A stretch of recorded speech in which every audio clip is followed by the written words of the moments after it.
गुप्तचरण हम आपके सामने करने जा रहे हैं, उसका नाम है इसे बाहर भेजो। एक ऐसा बलिदान रहने दो, घुसने जो दो। आज तक जिसको आज तक किसी ने पूछा नहीं है। एक ऐसा बलिदान जिसके बारे में शायद आप लोग आज पहली बार समझने की कोशिश करेंगे। तो इसमें मैं इस नाटक के पात्रों से आपका परिचय कराता हूँ। मदन मोहन जी औरंगजेब के रूप में हैं और आशुतोष जी आचार्य चंद्रदेव के रूप में हैं और मैं इसमें बुद्ध सिंह के रूप में आपके सामने रहूंगा। हमारे अशोक जी उनके सिपह सालार के रूप में हैं, जो औरंगजेब का सिपह सालार है। और हमारे चंदन जी का अंतिम में एक वैद्य का रोल है, जो डॉक्टर का रोल कर रहे हैं इसमें। हमारे पूर्वजों ने भारत पे फतह तो कर ली, हिंदुस्तान तो जीत लिया, लेकिन अभी हमारी जीत अधूरी है, क्योंकि भारत की संस्कृति ही उसका आधार है। जब तक इस संस्कृति को तहस नहस न कर दूं, तब तक हमारी विजय अधूरी है। इसलिए इस बार मैं भारत को संस्कृति विहीन कर दूंगा। पूरे हिंदुस्तान में सिर्फ मुसलमान का परचम लहराएगा। उसकी संस्कृति को, यहाँ के मंदिर बहुत धन्य धाम से संपन्न है और मंदिर ही हिंदुस्तान का आधार है। मैं इन मंदिरों को नस्ते नाबूद कर दूंगा। हुजूर, हिंदुस्तान के सारे राज्यों ने आपकी अधीनता स्वीकार कर ली है, परंतु गुजरात राज्य जो भारत का सबसे धनाढ्य राज्य है, उसके राजा ने आपकी अधीनता और गुलामी स्वीकार नहीं की। क्या नाम है उसका? उसका नाम बुद्धदेव है और बुद्धदेव ने अभी तक अधीनता की बात नहीं की है। तुम आक्रमण की तैयारी करो। जो हुजूर, 1 लाख सेना के साथ हम गुजरात पे आक्रमण करेंगे। हुजूर आज्ञा का पालन होगा। अरे आचार्य, हमने सुना है कि औरंगजेब हम पर आक्रमण करने आ रहा है।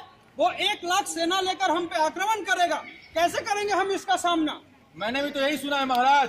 ये क्या कर सकते हैं, हमें आक्रमण तो करना होगा उन पे भी। हमारे गुप्तचरों ने पूरी निश्चित सूचना दी है, वो पूरी 1 लाख सेना लेकर आ रहा है, लेकिन हमारे पास तो केवल 5000 की सेना है। हम 5000 की सेना लेकर कैसे 1 लाख का मुकाबला कर पाएंगे? मुकाबला तो करना ही पड़ेगा, यही क्षत्रिय धर्म है। आपको मुकाबला करना ही पड़ेगा उन लोगों को। लेकिन हमारी प्रजा 2 लाख है, पूरी प्रजा 2 लाख की है और हमारी सेना केवल 5000। आप सोचिए, अगर हमारा समाज जो जातियों में बटा हुआ है, क्षत्रिय ब्राह्मण शूद्र अलग अलग हैं, हम क्यों ना अपने समाज के कुछ शूद्र और कुछ ब्राह्मण और कुछ वैश्य लोगों को इस बात के लिए तैयार करें कि वो भी साथ मिलके औरंगजेब की सेना से मुकाबला कर सके, ताकि हम उससे ईंट से ईंट बजा दें उसकी। नहीं महाराज, ये संभव नहीं है। जो हमारे शास्त्रों में लिखा गया है हम वही करेंगे। शास्त्रों में लिखा है, वर्णित है, ये जो क्षत्रिय होंगे वही युद्ध करेंगे, जो वैश्य होंगे काम करेंगे और जो शूद्र होंगे हमारी सेवा करेंगे।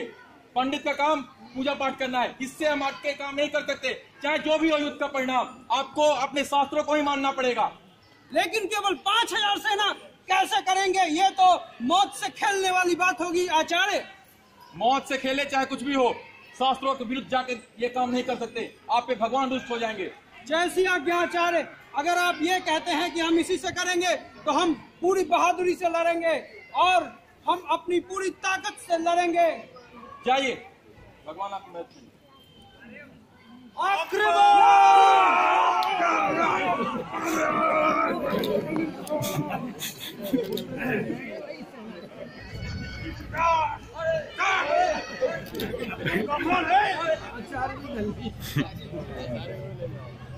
कौन है ये? महाराज बुद्धदेव और उनका महामंत्री चंद्रसेन। अच्छा, तो यही हमारी गुलाम स्वीकार नहीं कर रहा था। हुजूर, अब तुम्हारी ताकत कहाँ चली गई? हमारी ताकत केवल 5000 की थी और तुमने 1 लाख लेकर सेना लेकर हम पे आक्रमण किया है। यह बिल्कुल अन्याय है। अन्याय? युद्ध में अन्याय और न्याय? इस्लाम का एक ही दस्तूर है, या तो इस्लाम स्वीकार करो वरना खुदा को प्यारे हो जाओ। अब तुम्हारी क्या राय है?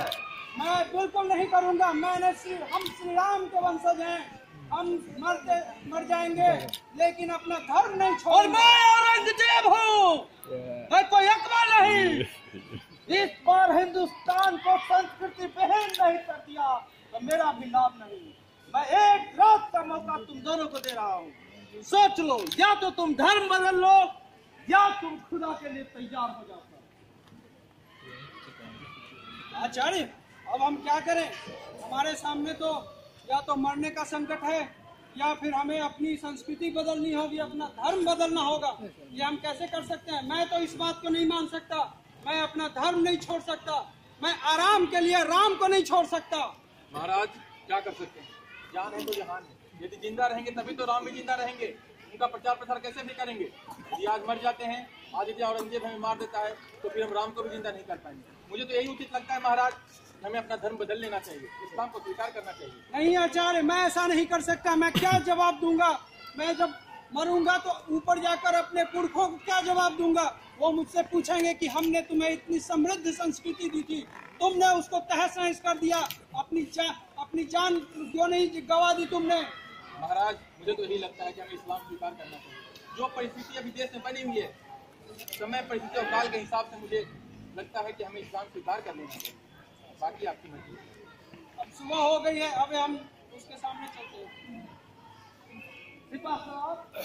क्या फैसला लिया है इन दोनों? महाराज मैं इस्लाम स्वीकार करने को तैयार नहीं, मेरा सिर आपके सामने है, इसे काट लो और अपने इस्लाम और अपने तलवार की प्यास बुझा लो। परिणाम तुम्हें पता है, इसका एक ही परिणाम है। और तुमने क्या सोचा? मैंने स्वीकार कर लिया महाराज, मैं इस्लाम स्वीकार करता हूँ। बहुत बढ़िया, इसकी बुद्धि से सीखो और तुम भी इस्लाम स्वीकार करो। मैं मरते मर जाऊंगा लेकिन मैं अपना धर्म नहीं बदलने वाला। इसकी गर्दन धड़ से अलग कर दी जाए। हुजूर, इसकी गर्दन न काटी जाए, क्यों? इसको ऐसी सजा दी जाए ये रोज जिए और रोज मरे। वो कैसे संभव है? इसको राजमहलों की गंदगी साफ करने के काम में लगा दिया जाए। तुम कह रहे हो इसे पखाना साफ करने पर लगाया जाए? हाँ महाराज, ये वही काम करेगा। इससे क्या होगा? ये रोज जिएगा, रोज मरेगा और भारत के राजाओं को सबक मिलेगा कि इनकी क्या दुर्गत होने वाली है। एक सुझाव मेरे दिमाग में भी आ रहा है, इसका नाम भी बदल दिया जाए। इसका नाम बुधिया राम आज से रखा जी जाए। हुजूर। इसका राम जो संस्कृति का आधार है वो आज से हमारी पखाना साफ करेगा। और इसके राम को मिट्टी में ना मिला दिया तो मेरा नाम नहीं। आज से राम भी देख के शर्माएगा, राम कहाँ पहुँच गया। तुम सही सुझाव किए हो, ऐसा ही किया जाए। जी हुजूर। चलो जो भी हो, मैं जिंदा तो हूँ और इस उम्मीद में जिंदा रहूंगा कि एक दिन मेरा राम जगेगा और आकर हमारे लोगों को जगाएगा और ये बताएगा कि एकता में क्या होती है। हे भारत के राम जागो, हे भारत के राम जागो, सीताराम सीताराम सीताराम कहिए, चाहे विधि रखे ये कौन राम का नाम ले रहा है? अरे महाराज ये तो वही है, अपना बुधिया बुधिया है ये बुधिया। कौन बुधिया? अरे जिसको आपने बुधिया राम नाम दिया था, ये वही बुद्ध सिंह। अब तो भाई महाराज इसका कोई परछाई भी नहीं छूता है। लेकिन ये राम का नाम कैसे ले रहा है? ये तो झूठ है या झूठ, इसका कोई परछाई भी नहीं छूता, इसे कोई पानी भी नहीं देता महाराज। लेकिन ये राम का प्रचार तो कर रहा है। महाराज इसकी कोई बात ही नहीं मानता, ये तो पागल हो चुका है, राम राम करता रहता है, कोई नहीं सुनता इसकी बात। तुम्हारे सुझाव से इसके साथ क्या किया जाए? मुझे लगता है महाराज इसे पागल की तरह जीने के लिए छोड़ देना चाहिए। अपने आप यहाँ की समाज ही इसको मार देगी। ये छूत हो गया, छूत है ये। ठीक ही कह रहे हो, तुम्हारी बात मानते हम इस अछूत को जिंदा रखते हैं। हे भारत के राम जागो, हे भारत के राम जागो। और जैसा कि देखा आपने, अभी हमारे समाज ने एक क्षत्रिय को कैसे अछूत में परिवर्तित कर दिया। लेकिन अंग्रेज आए, अंग्रेजों ने मुगलों को रौंद दिया। हम अंग्रेजों से भी इसलिए हार गए क्योंकि फिर से हम समाज में बटे थे। इसके बाद सभी लोग, जितने भी बड़े लोग जिन्होंने अपना धर्म परिवर्तित किया था, वो फिर से भक्ति आंदोलन के कारण हिंदू बन गए।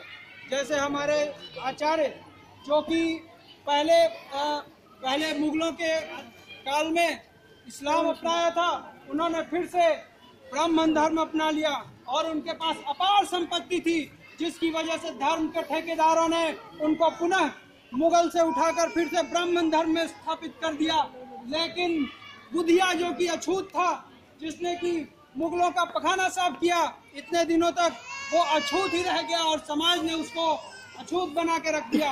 अब हम आगे देखते हैं कि आज के समाज में उस बुधिया की क्या स्थिति है। उसके कितने सारे उसके पूर्वज मरते गए और वो धीरे धीरे नीच स्थिति में जाता चला गया।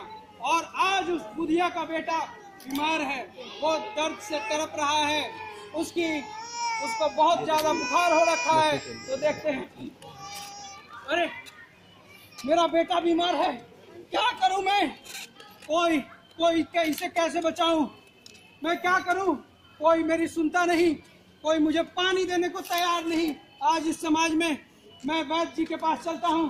वैद्य जी, अरे भागो यहाँ से। मेरा बेटा बीमार है। हिम्मत तुमने कैसे कर दी यहाँ पे? तुम तो अछूत हो, नीच हो।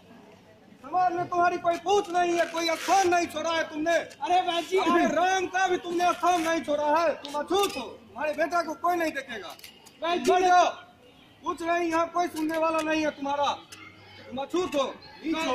वैद्य जी, लेकिन आपका धर्म तो कुछ मरीजों की सेवा करना अरे है। तुम पूरे समाज को बर्बाद कर, तुमने धर्म को अपमान किया है, तुम पूरे समाज को अपमानित किया है। आपका नहीं, नहीं। काम तो सेवा करना है। नहीं, इसमें छूत कुछ और नहीं, छूत कैसा? कुछ नहीं, तुम अछूत हो, तुम नहीं रह सकते हो समाज में, तुम अलग रहोगे। अब तो वैद्य भी मेरी नहीं सुन रहा, वो मुझे अपने अंदर नहीं आने देता। अब मैं कहाँ जाऊँ? मैं ऐसा करता हूँ, पंडित जी के पास चलता हूँ। उनके पूर्वजों ने और हमारे पूर्वजों ने एक साथ मिलकर धर्म की लड़ाई लड़ी थी, वही मेरी कुछ मदद सकते हैं। अरे मेरा बेटा बीमार है, तो मैं क्या करूं? मेरा इकलौता बेटा तो बीमार मैं है। क्या करूं? लेकिन कुछ तो बताओ, आप और हमारे पूर्वजों ने साथ में धर्म की लड़ाई लड़ी है। अरे कौन से धर्म? लेकिन कुछ तो बताओ पंडित जी, मैं क्या करूं? कुछ करूं, अपने बेटे को कैसे बचाऊं? रुक जा, देख के बताता हूँ। वही रख, एक काम हो सकता है, यदि तुम तिलक फूल को मंदिर में चढ़ाओगे शायद तुम्हारा बेटा ठीक है। मैं ऐसा ही करता हूँ, पीला फूल तोड़कर मंदिर में चढ़ाने जाता हूँ।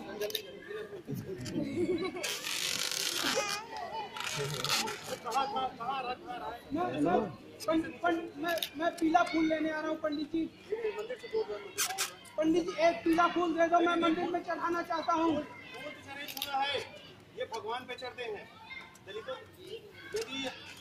निम्न जाति के किसी बंदे का हाथ लग गया तो फूल अपवित्र हो जाएंगे, ये भगवान में चढ़ाने लायक नहीं रहेंगे। लेकिन वो भगवान के लिए तो सब एक से जैसे हैं, उनके लिए छूत और अछूत क्या? ये दर्शन मुझे मत दे।